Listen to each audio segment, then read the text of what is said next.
ચાલો ફ્રેન્ડ્સ, આજે આપણે બનાવશું પિઝા અને પિઝાનો લોટ બનાવીએ છીએ આપણે. એના માટે આપણે 2 કટોરી લોટ લઈશું. આ છે મેંદાનો લોટ. આ 1 કટોરી લોટ છે મેંદાનો. 1.5 કટોરી લોટ જેટલું થયું છે. હવે એમાં થોડી ખાંડ ઉમેરશું. 1 ચપટી ખાંડ નાખીશું. થોડું મીઠું નાખીશું અંદર. આ છે મીઠું. આ દહીં છે. આ દહીં ઉમેરીશું. અને આ છે ઈસ્ટ. આ ઈસ્ટ મેં 1 કલાક પહેલાં પલાળી દીધું હતું ગરમ પાણીમાં. અને હવે આપણું ફૂલીને સરસ થઈ ગયું છે એટલે આની અંદર નાખી દઈશું. જોકે બેકિંગ સોડા ઈનો હોય તો પણ નાખી શકાય ને બેકિંગ સોડા પણ નાખી શકાય. હવે આપણે આને ધીરે ધીરે મેલ્ટ કરીશું અને થોડું પાણી ઉમેરતા જઈશું. ચલો ફ્રેન્ડ્સ, પિઝા માટે બેટર આપણે બનાવી દીધું છે. આ વિકણ ચટણીમાં રાખવાનું છે. આ પિઝાનું ગોળ છે. આને થોડીવાર 1 કલાક માટે અને રેસ્ટ કરવા રાખી દઈશું. ત્યાં સુધીમાં આપણે સલાડ બધું સુધારી લઈએ. ચાલો, હવે આપણે બધું જ સલાડ કાપી લીધું છે. આ ગાજર છે, આ ડુંગળી છે, ટમેટા, કેપ્સિકમ, ધાણા, મકાઈ. ગેસ જગાવીને કઢાઈ મૂકીશું. હવે આપણે પિઝાનો રોટલો મૂકીશું.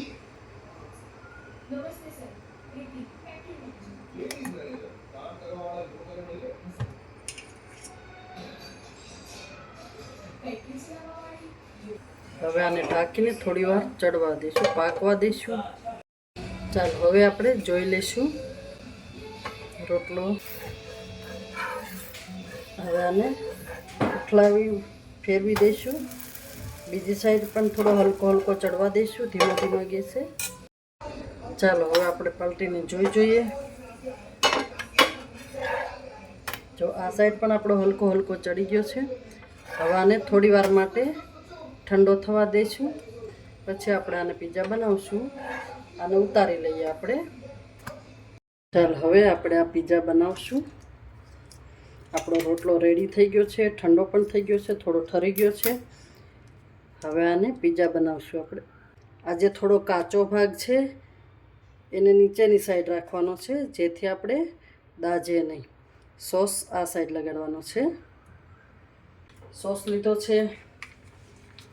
પછી આપણે શેઝવાન સોસ નાખ્યું છે. અને આ થોડું છે દૂધની મલાઈ, જે મેં દહીં માટે મેળવી હતી. થોડી દૂધની મલાઈ પણ નાખવાની છે, જે મેં દહીં બનાવવા માટે મેળવી હતી. આ બધું મિક્સ કરી નાખશું. આવી રીતે બનાવજો, મસ્ત લાગશે. આ દૂધની મલાઈ જે તમે નાખશો ને એટલે મસ્ત ટેસ્ટ આવશે અને બાળકોને પણ ભાવશે. આને આપણે પાથરી દઈએ. માયોનીઝ પણ લગાવી શકો છો. આપણા કેપ્સિકમ થોડા પાથરી દઈશું. આ ગાજર એ પણ થોડું પાથરી દઈશું. આ ટમેટા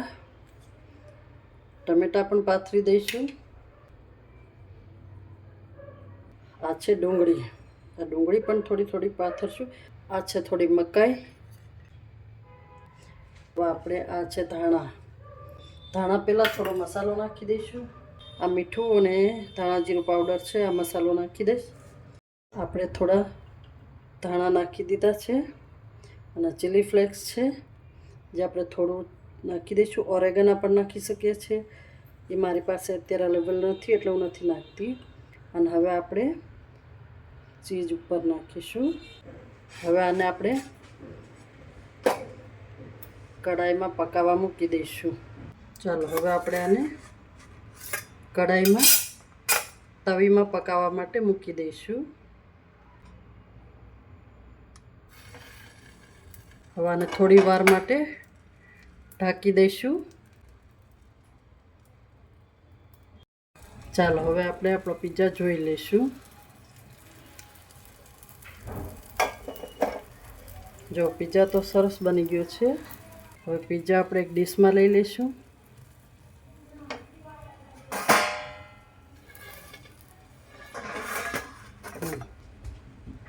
અને હવે આને આપણે કટ કરી અને બાળકોને સર્વ કરી દઈશું.